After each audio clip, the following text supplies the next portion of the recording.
Evangelho segundo Mateus, capítulo 12, versículos 43 a 45. Quando o espírito imundo sai do homem, anda por lugares áridos procurando repouso, porém não encontra. Por isso diz: voltarei para minha casa de onde saí. E, tendo voltado, a encontra vazia, varrida e ornamentada. Então vai e leva consigo outros 7 espíritos, piores do que ele, e, entrando, habitam ali.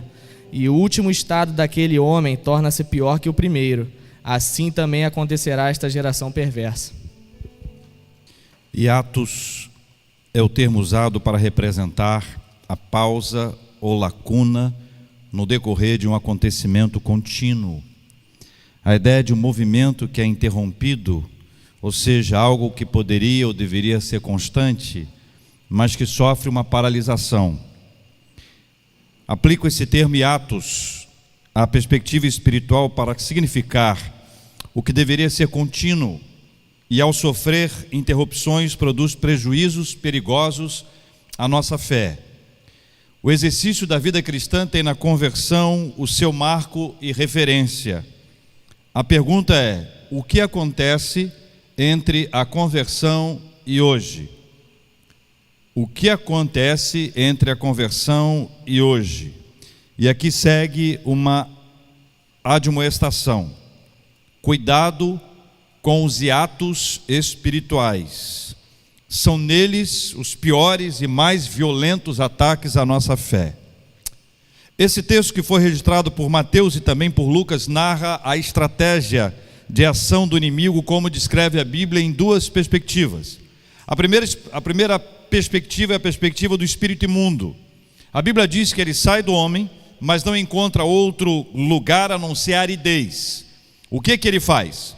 Ele volta para onde saiu com piores do que ele. Essa é a perspectiva do espírito imundo. Na perspectiva do homem, ele é liberto do espírito imundo, porém, ainda que livre da presença imunda, ele continua vazio. E o seu segundo estado é pior do que o anterior. As dinâmicas do texto bíblico devem ser cuidadosamente aprendidas aqui nesse texto. A ação diabólica é real e um alvo constante e óbvio é o ser humano. Outros textos nos ajudam a entender um pouco mais esse modelo de ação. Primeiro, é a tentação de Jesus Cristo. A tentação de Jesus tinha por objetivo central, como cerne da sua ação, arrancar Jesus da sua missão. O objetivo da tentação de Jesus era arrancar Jesus da sua missão salvadora, impedindo de alguma forma que ele cumprisse aquilo que foi determinado pelo Pai. O objetivo da tentação de Jesus Cristo foi essa. O segundo texto que nos ajuda a entender um pouco essa dinâmica é quando Cristo narra em João 10:10, referindo-se ao diabo, ele diz: o ladrão vem somente para, quem sabe, matar, roubar e destruir. Jesus emenda dizendo: e eu vim para que tenham vida e a tenham em abundância, ou plenamente, como outras versões nos ensinam. Portanto, nós temos aqui 3 ações muito especiais, são 3 verbos: o verbo matar, o verbo roubar e o verbo destruir. O exemplo mais concreto dessa história toda no Novo Testamento é a história do Gadareno. A história do Gadareno é uma história muito especial, porque ela é muito viva, ela é muito concreta, ela é muito palpável. E há uma descrição em Marcos capítulo 5, versículos de 2 a 5, sobre o estado em que está o Gadareno quando Jesus o encontra. Gadareno é conhecido na Bíblia como um endemoniado gadareno. E a Bíblia diz: quando Jesus desembarcou, um homem com espírito imundo veio dos sepulcros ao seu encontro. Veja, este homem vivia nos sepulcros e ninguém conseguia prendê-lo, nem mesmo concorrentes, pois muitas vezes lhe haviam sido acorrentados pés e mãos, mas ele conseguira arrebentar as correntes e quebrar os ferros dos seus pés. Ninguém era suficiente para dominá-lo. Noite e dia ele andava gritando e cortando-se com pedras entre os sepulcros e nas colinas. A descrição é clara, e o resumo dessa história toda é que o alvo do inimigo é nos arrancar da nossa missão, é destruir o nosso relacionamento com Deus e acabar com a nossa vida. E atenção, isso é de verdade. Isso não é um filme. Isso não é ficção. Isso não acontece apenas na vida do outro. Isso acontece também com a sua vida. Nós somos alvos constantes dessa ação contra a nossa vida, e a nossa vulnerabilidade espiritual é um fator preponderante nessa estratégia. Reveja o texto bíblico. Houve a libertação, e a libertação é uma libertação espiritual, descrita nesse texto como uma ação divina na vida de alguém. O espírito imundo ele foi expulso, mas a casa ficou vazia. A libertação de uma ação diabólica não é um ponto final na trajetória espiritual de alguém.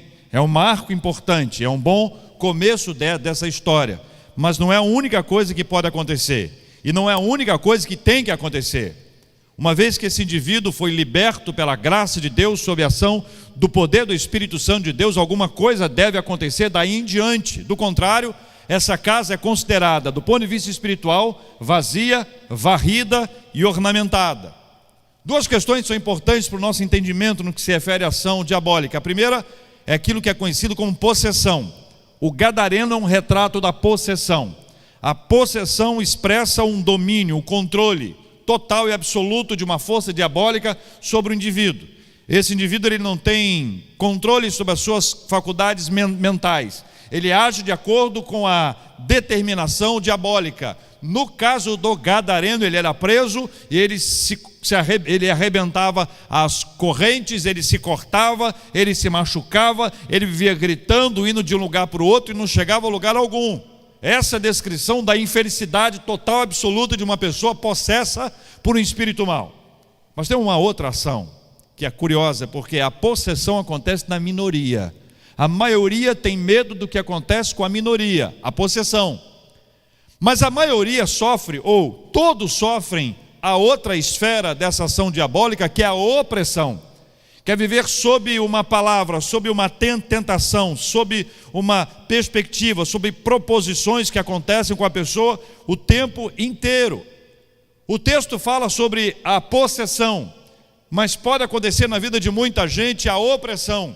Aquela ação diabólica que tenta trazer sobre a pessoa uma orientação, e a pessoa acaba deixando de agir conforme diz a palavra, porque acaba sendo conduzida, dirigida, induzida e manipulada, porque está vazia, varrida e ornamentada, como disse a Bíblia. Tomando por base o homem do texto bíblico, o que aconteceu entre a libertação e o novo ataque. O que aconteceu entre a libertação e o novo ataque? Segundo o texto bíblico, o que aconteceu? Nada. Mudou nada.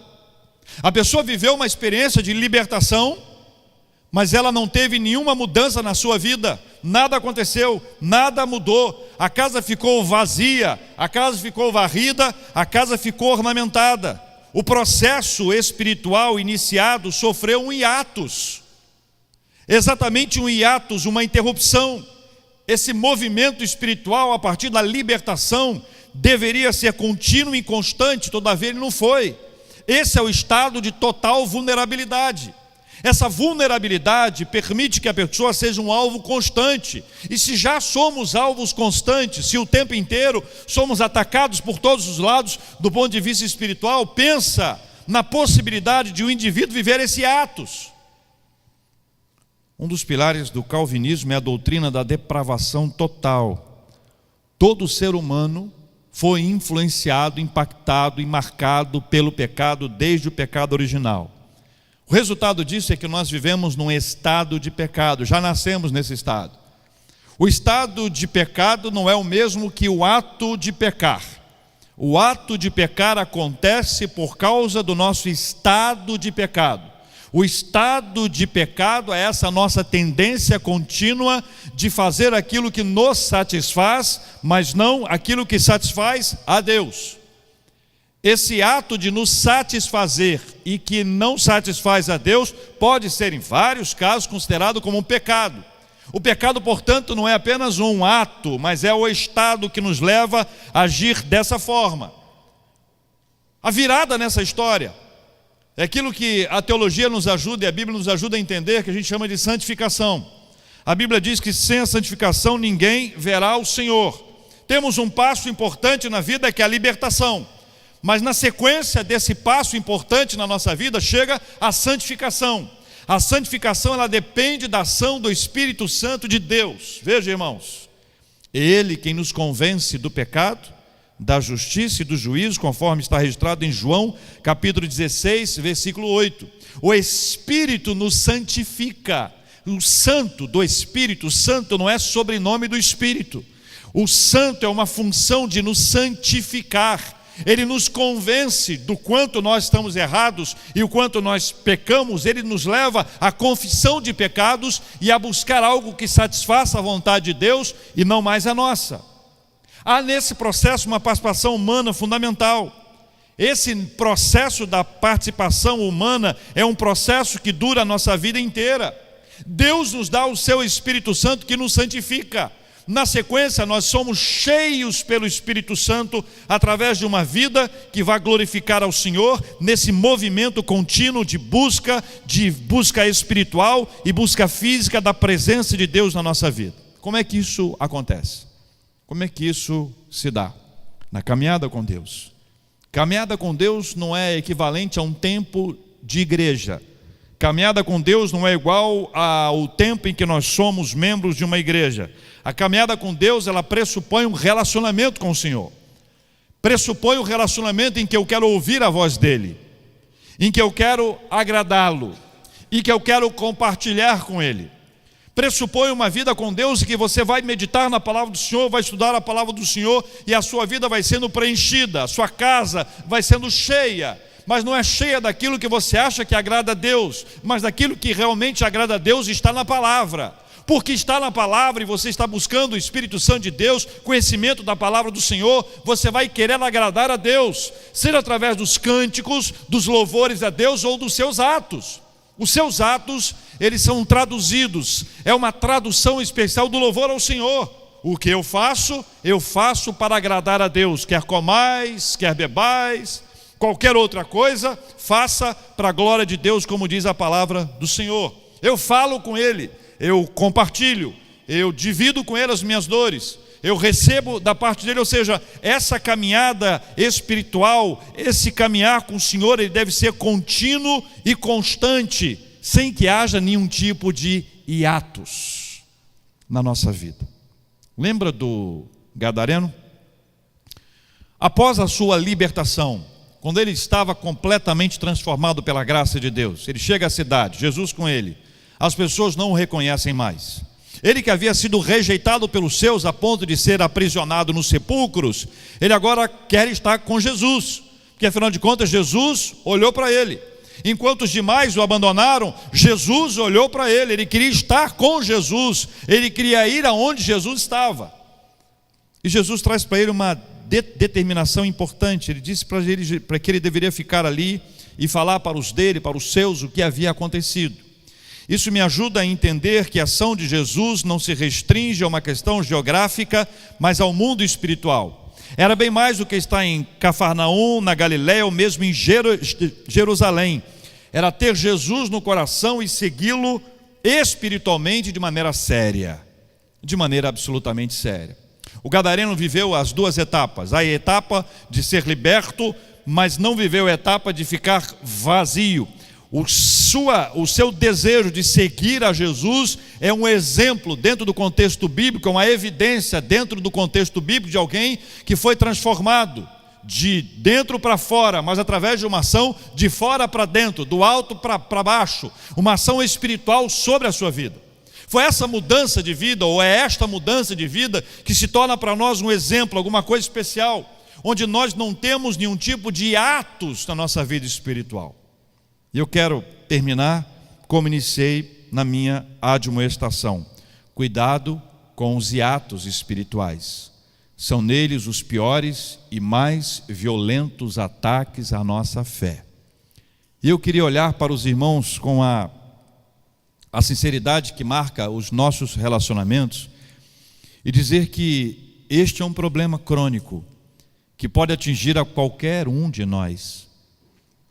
exatamente no tempo da nossa maior vulnerabilidade, que eu chamo aqui de atos, em que nós somos atacados nos nossos pontos mais fracos, onde nós somos atacados, onde nós temos mais dificuldade, onde maior é a nossa luta e maior é a nossa batalha, exatamente nesses pontos que nós vamos ser atacados, nesse período de atos espirituais, nesse período de vulnerabilidade, nesse tempo em que nós estamos fraquejando, em que nós não trabalhamos e não desenvolvemos a nossa vida espiritual. O maior risco da nossa vida é quando nós nos adaptamos, nós nos acostumamos, nós nos habituamos e caímos numa rotina religiosa, deixando de viver a plenitude da caminhada espiritual. O desafio para nós todos é vigiar,